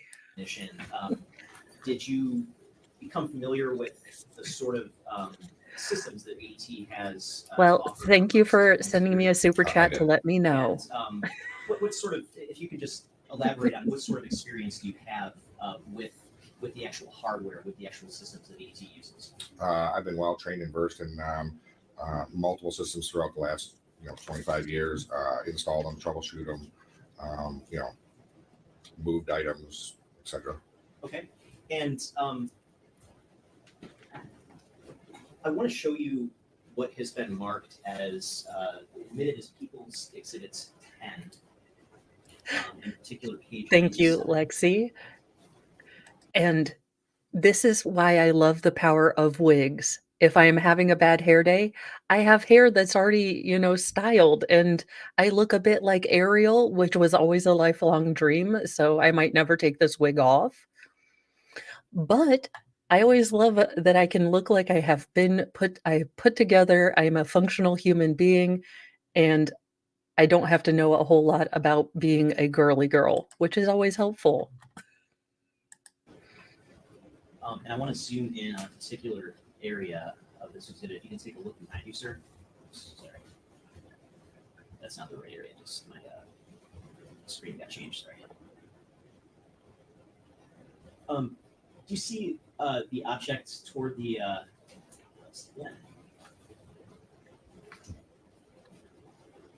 right here where my cursor is?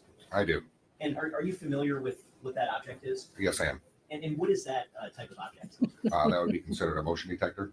Okay. Hold on just a moment. Was someone's phone going up?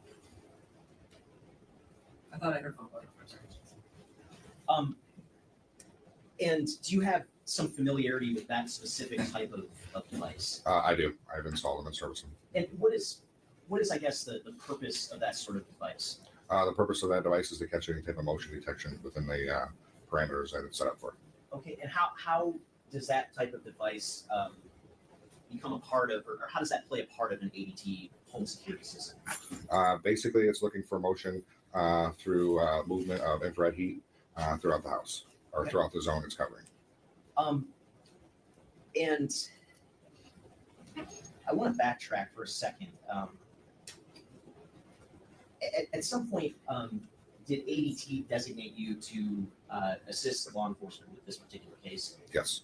And when did that happen, approximately? 3 months ago. And what's sort of the process like to get designated to assist law enforcement when a need arises? They would have to contact our corporate legal department and process the following steps through them in order for us to be able to assist them in any way. Okay, and based on your experience, is that a process that unfolds right away as soon as a request is made? No, it takes some time.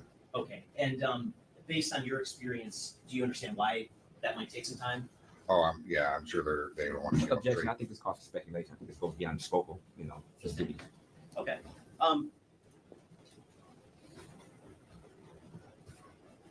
At some point, once you became involved in this case, did you have the opportunity to go to the location of 1366 Joliet Place in Lafayette Park? I did. And if I showed you some photos from that location, would you recognize them? Yes. I'm holding what's been marked as proposed exhibit 36. There's not as many. Sir, could you take a look at those photos, and when you're done looking at them, let me know whether those fairly and accurately depict what you viewed at 1366 Joliet Place?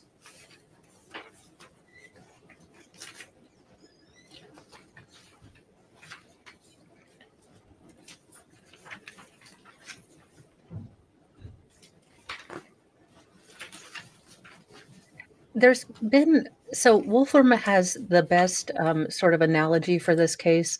In the opening statements, the state promised us a deluxe Whopper meal, biggie sized, extra fries or onion rings. And they have delivered a measly chicken nugget with no dipping sauce worth of evidence and facts, which should be illegal. The dipping sauce thing, not the well, not really delivering facts things. But there's definitely been a big disconnect, a la the Karen Reed case, where the state says, we will prove this, this, and this, and they fail to do that in any convincing way.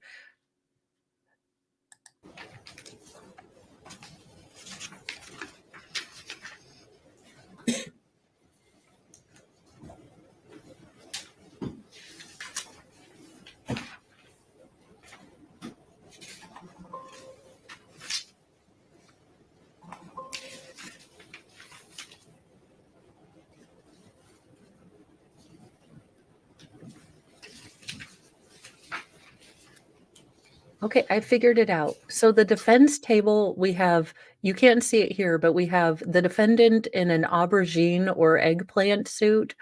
We've got his defense attorney in a green suit, and then the co-counsel is wearing a striped suit. They are simply super excited like I am for the new Beetlejuice. I figured it out.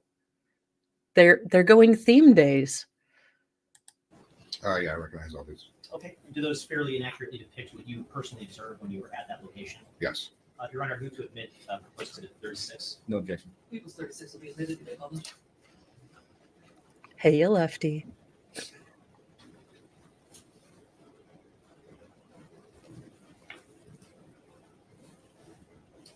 And just starting with the first page of exhibit 36, is this the location that you went to? It is.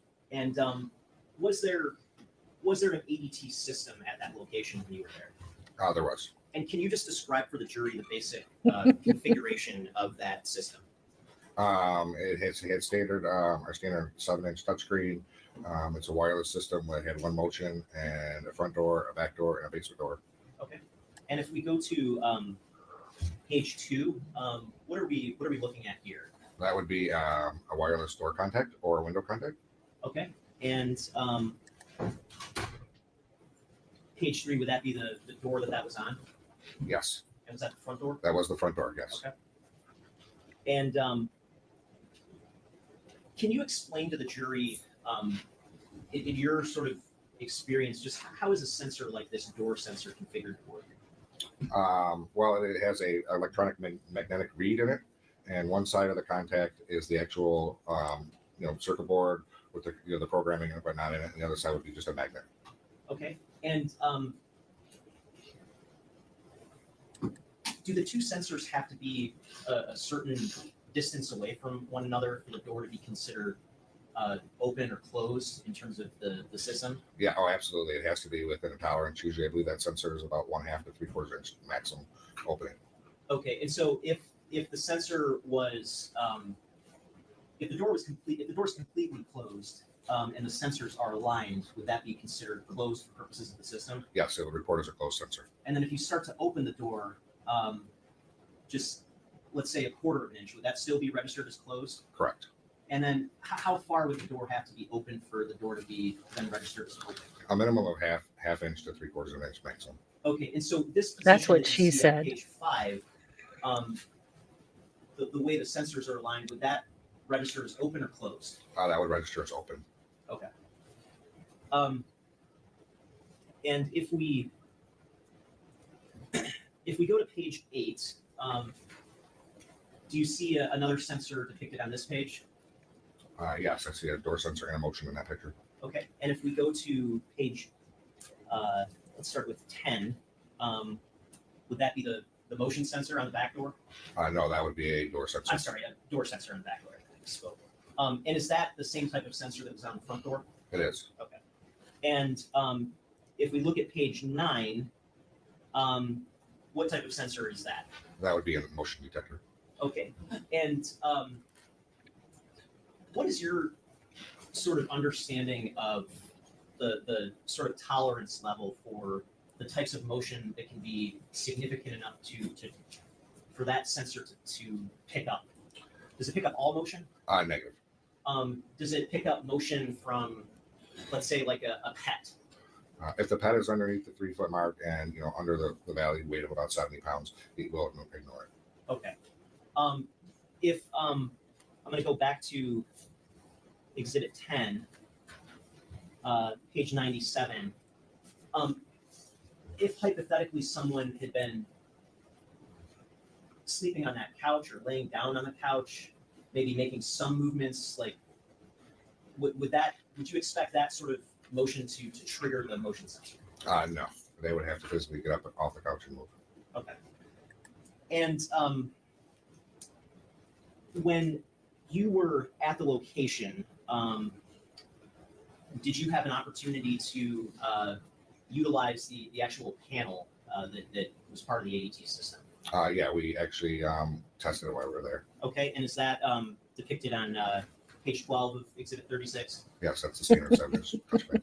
And in terms of your So I will say that the lawyer that looks somewhat like Daryl Brooks with the dreadlocks, it has said the most objections in this trial. He is he is a, terrier. He is assertive, maybe a little bit more aggressive than I would ever generally be. Uh, but he has been very zealous about, hey, that's not within their scope, or that's hearsay, or outside the scope of, his experience. So he's been,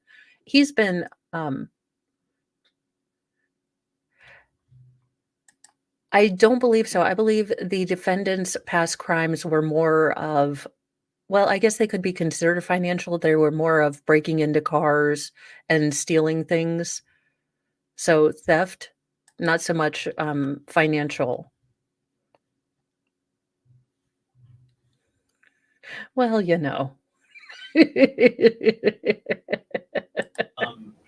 Review of the equipment. Blessed be the closed location, did you captioning see for anything, from them all indicating that the shenanigans system wasn't working properly? flow. No, there was no trouble on the system at all. After we tested it a few times, it seemed to work perfectly fine. Okay. And if you had an opportunity to look at some ADT records Oh, generated from good this point. particular system at 1366 Joliet Place, Yes. and can you explain to the jury, does ADT keep records of events from a security system? They do. Okay, and you've had an opportunity to look at records from this particular system, including the date of October 21st of 2023. Is that correct? I have. And is it fair to say you didn't actually pull those records yourself, but you've had an opportunity to review them? Correct. And who is responsible for pulling those records, if you know? Someone up or corporate, maybe legal. I don't know. Your Honor, I'm holding. Well, dang it. Looks like mom taxi duty has started again. Middle daughter is running a fever, so I get to go to school to pick her up. May the force be with me for when she finally gets her driver's license, which is only a month from now. And I don't know if I'm more terrified that she'll be able to drive herself, or that I'm relieved that she'll be able to drive herself. So I will stop this stream for here today. Sorry about the short stream, but I get to go make sure that we have Dimetapp and not Dimetapp, Dayquil and Lysol and all the things. And in a big family, everyone has their own favorite sick meal. So I have to go get her, her own certain kind of chicken noodle soup. Yeah, I'm gonna start spraying myself with Lysol.